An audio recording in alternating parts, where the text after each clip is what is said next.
След фотосесията на новородено, което вече ви показах, е време да направим един кейк смаш, само че този път във второто студио в Стара Загора.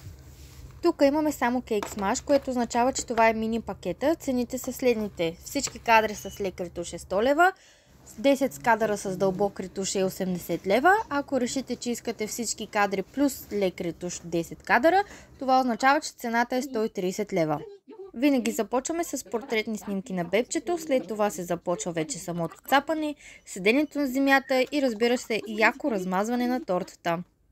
Това е едно от най-усмихнатите бебчета. Имам го откакто беше съвсем маничко бебенце на цели 10 на дни. И това е третата му сесия при нас.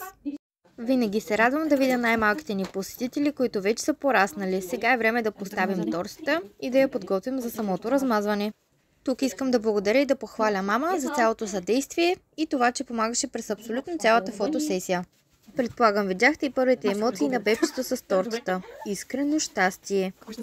Важно е преди запазване на кейк смаш фотосесия да разрешите на детенцето вкъщи да се цапа, да пипа всичко с ръчички, да бъде любознателно и да се забавлява, разбира се, с храната, която хапва.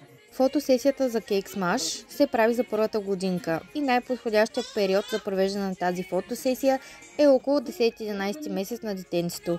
Рядко се случва да идват и по-големи деца, примерно няколко дена преди или след рождения ден, но като цяло, ако искате снимките да са ви готови до самото събитие, е добре да дойдете поне един месец по-рано.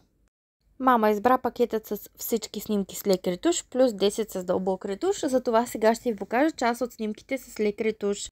Разнообразието в този пакет е изключително голям, може да получите от 100 до 500 кадъра от вашата фотосесия.